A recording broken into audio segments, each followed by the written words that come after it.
Pernahkah Anda berada di posisi di mana hati Anda berdebar bahagia karena menemukan cinta baru? Namun di sisi lain, dada terasa sesak karena anak-anak Anda menentang keputusan itu? Di usia 70 tahun, hidup seharusnya lebih tenang, damai, dan penuh kebahagiaan. Tapi ternyata, setelah kabar pernikahan kedua tersebar, bukan ucapan selamat yang datang, melainkan tatapan dingin, jarak yang semakin lebar, dan kata-kata yang menyayat hati. Banyak lansia yang mengira menikah lagi di usia senja hanyalah soal hati dan perasaan. Padahal, di balik itu ada persoalan psikologi keluarga, hubungan antar generasi, kesehatan mental, dan bahkan risiko hukum yang bisa terjadi jika semuanya tidak dipersiapkan dengan matang. Dalam video ini, kita akan membongkar cara bijak menikah lagi tanpa merusak hubungan keluarga, dilengkapi cerita nyata dari beberapa lansia di Indonesia, data ilmiah dari psikolog dan dokter, hingga tips praktis yang bisa langsung Anda terapkan.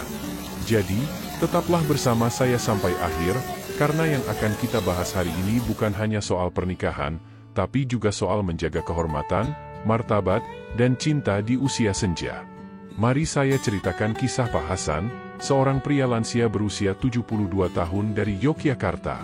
Setelah 5 tahun hidup sendiri sejak istrinya meninggal, Pak Hasan merasa hidupnya mulai terasa sepi. Ia ingin memiliki teman hidup lagi, seseorang yang bisa diajak ngobrol sambil minum teh di sore hari, atau sekadar menemani jalan kaki di halaman rumah. Namun, setelah ia memberitahu anak-anaknya tentang niat menikah lagi, yang terjadi justru penolakan keras. Ayah cuma akan membuat masalah warisan nanti, kata anak sulungnya. Konflik pun memanas. Padahal, jika kita melihat data dari Journal of Aging and Mental Health, memiliki pasangan di usia lanjut bisa mengurangi risiko depresi hingga 30%, meningkatkan kesehatan jantung, dan membuat hidup lebih bermakna. Tetapi kuncinya adalah cara kita mengkomunikasikan niat itu kepada keluarga. Nah, sebelum kita melangkah lebih jauh, saya ingin tahu, apakah Anda masih menyimak sampai di sini? Jika iya, ketik nomor 2 di kolom komentar sekarang juga, lalu jangan lupa klik like, subscribe, dan share channel Kebijaksanaan Lansia supaya kita bisa terus berbagi pengetahuan berharga untuk kehidupan di usia senja. Menurut penelitian Center for Family Studies di Universitas Gadjah Mada, 2022, konflik antara lansia dan anak dewasa saat orang tua ingin menikah lagi di usia 65 tahun ke atas meningkat hingga 72% jika tidak ada pembicaraan mendalam sebelumnya. 3 faktor utama penyebabnya adalah: 1. Kekhawatiran soal warisan. Anak merasa posisi mereka terancam jika ada pasangan baru yang ikut terlibat dalam pengelolaan aset keluarga. 2. Ketidakpercayaan terhadap calon pasangan, apalagi jika hubungan baru tersebut terjalin cepat. Anak sering curiga bahwa tujuan pasangannya bukan cinta, melainkan harta. 3. Takut kehilangan figur orang tua. Anak dewasa kadang merasa pernikahan kedua akan membuat perhatian orang tua terbagi atau bahkan berkurang. Dalam psikologi keluarga, fenomena ini dikenal sebagai intergenerational loyalty conflict, yaitu benturan kesetiaan antara orang tua, anak, dan pasangan baru. Konflik ini jika tidak diatasi bisa berdampak pada kesehatan mental lansia, meningkatnya tekanan darah, gangguan tidur, penurunan nafsu makan, bahkan risiko depresi.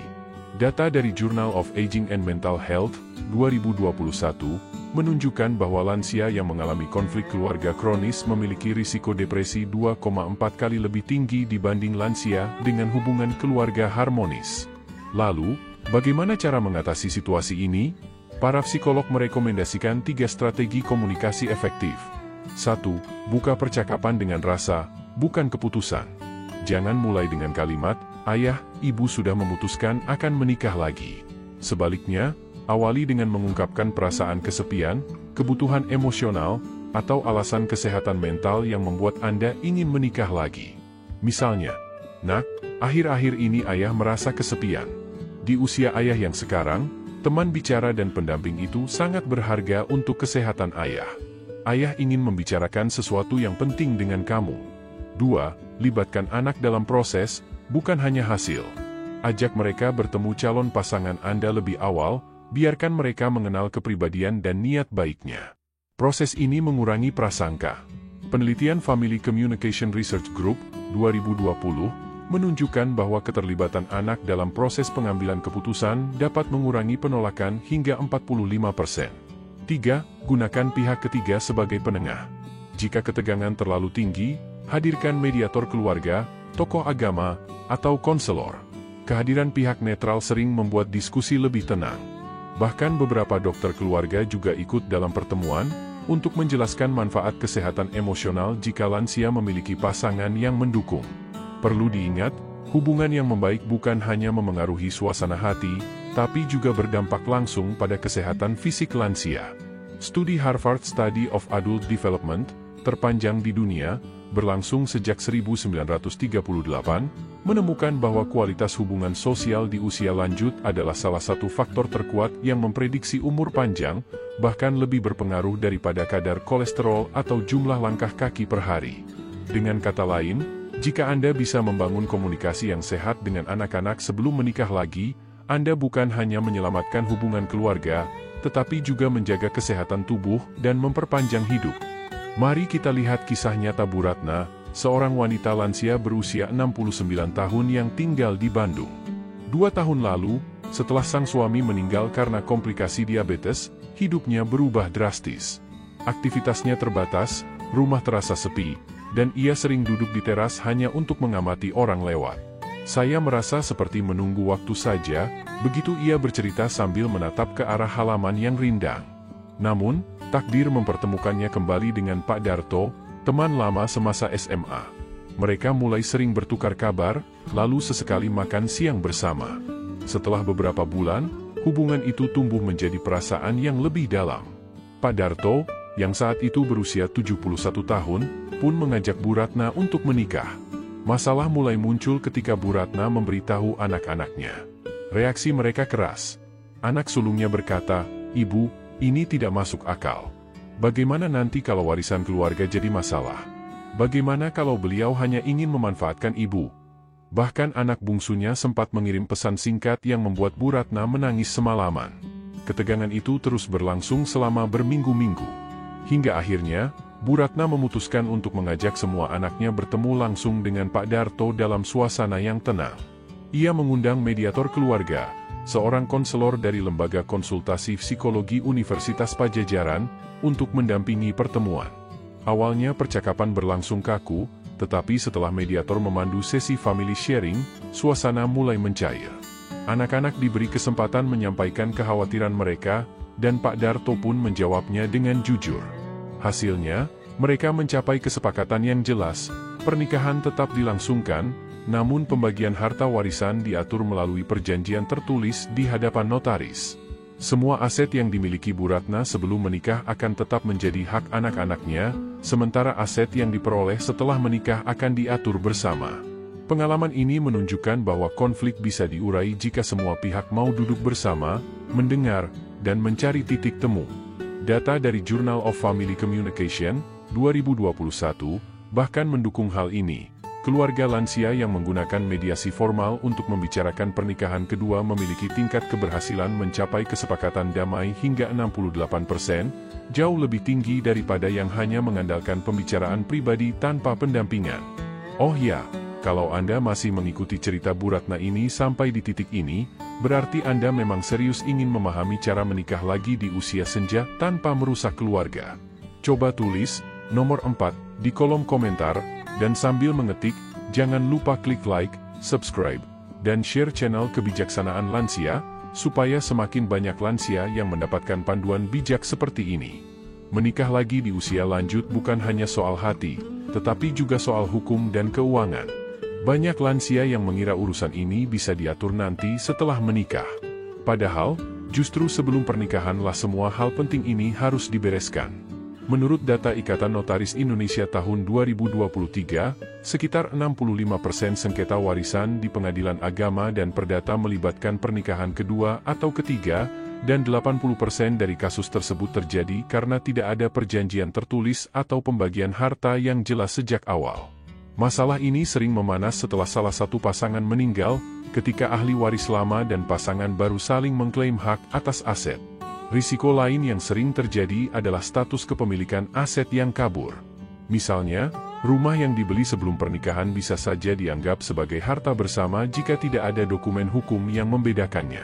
Begitu pula tabungan, kendaraan, atau usaha yang dimiliki. Bahkan uang pensiun pun kadang menjadi sumber perselisihan jika pembagiannya tidak diatur. Untuk mencegah masalah seperti ini, para pakar hukum keluarga menyarankan langkah-langkah berikut. 1. Buat perjanjian pranikah, prenuptial agreement. Dokumen ini menjelaskan mana harta yang tetap menjadi milik pribadi dan mana yang menjadi harta bersama setelah menikah. Di Indonesia, perjanjian ini harus dibuat di hadapan notaris sebelum akad nikah. 2. Siapkan surat wasiat yang sah. Wasiat bisa memastikan bahwa pembagian harta warisan sesuai keinginan Anda dan meminimalkan konflik di kemudian hari. Undang-undang mengatur bahwa wasiat harus dibuat di hadapan notaris atau minimal 2 saksi yang dapat dipercaya. 3. Cek ulang dokumen kepemilikan aset. Pastikan sertifikat rumah, BPKB kendaraan, dan rekening tabungan tercatat jelas atas nama yang sesuai. Untuk aset usaha, pastikan ada bukti legal formal seperti akta pendirian atau perjanjian bagi hasil yang jelas. 4. Konsultasikan dengan ahli hukum dan notaris. Jangan mengandalkan informasi dari tetangga atau keluarga saja. Setiap kasus punya detail yang berbeda, sehingga konsultasi profesional sangat penting. Contoh nyata datang dari Pak Mulyono, pria lansia berusia 74 tahun di Surabaya, yang menikah lagi setelah 8 tahun menjanda. Karena ia membuat perjanjian pranikah yang jelas, anak-anaknya merasa aman, dan istrinya pun tenang karena haknya terjamin.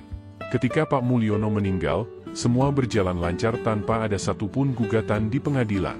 Pesan pentingnya, mengatur aspek hukum dan keuangan sebelum menikah lagi bukan tanda tidak percaya pada pasangan, melainkan bentuk perlindungan untuk semua pihak. Dengan begitu, Anda bisa menikmati pernikahan baru dengan hati tenang, tanpa bayang-bayang sengketa. Menikah lagi di usia senja memang membawa kehangatan emosional, tetapi jangan lupakan bahwa kesehatan fisik dan mental harus menjadi pondasi utama. Menurut penelitian dari American Journal of Geriatric Psychiatry, 2022, lansia yang memiliki pasangan hidup cenderung memiliki risiko depresi 32% lebih rendah dan kualitas tidur yang lebih baik. Namun pernikahan di usia lanjut juga bisa memicu stres baru yang memengaruhi kesehatan jika tidak diimbangi dengan gaya hidup sehat. Sebelum melangkah ke pelaminan, dokter geriatri menyarankan beberapa pemeriksaan dasar yang wajib dilakukan. 1.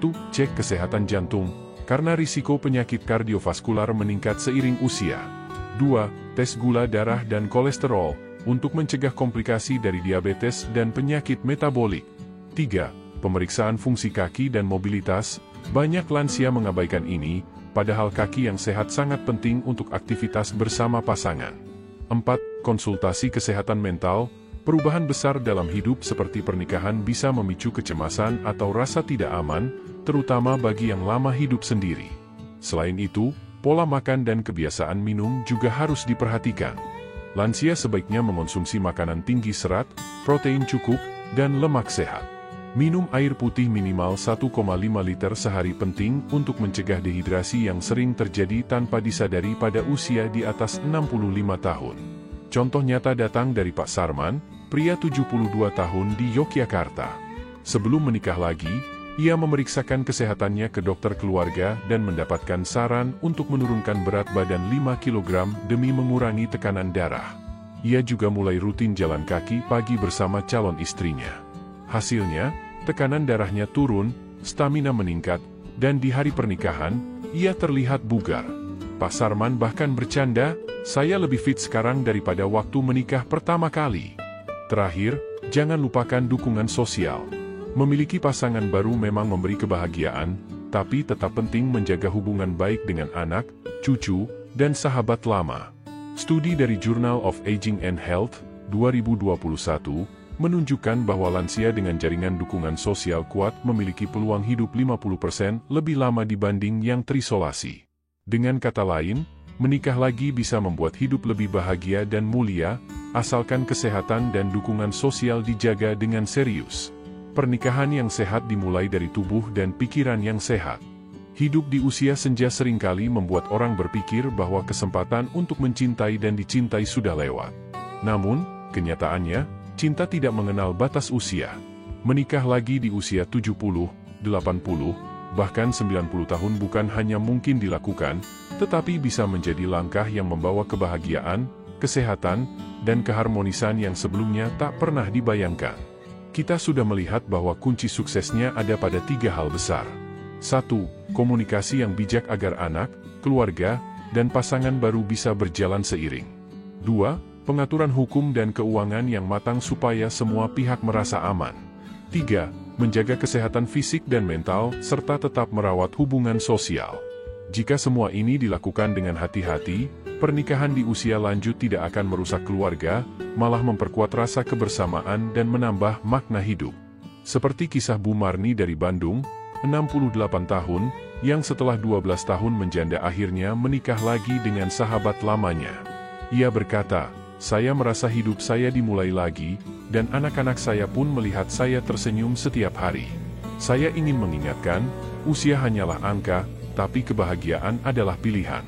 Jika Anda masih punya kesempatan untuk mencintai, rawatlah itu dengan sepenuh hati dan langkah yang bijak." Nah, kalau Anda sudah menonton sampai bagian ini, berarti Anda benar-benar serius mempelajari topik ini. Tuliskan di kolom komentar angka 7, sebagai tanda bahwa Anda adalah pejuang kebahagiaan lansia. Jangan lupa untuk like, subscribe, dan share channel Kebijaksanaan Lansia, supaya semakin banyak orang yang mendapat inspirasi dan pengetahuan berharga seperti ini. Hidup yang lebih membahagiakan dan mulia bisa dimulai kapan saja, bahkan hari ini, jika Anda mau melangkah. Terima kasih sudah menyimak video ini sampai akhir. Sampai jumpa di video berikutnya.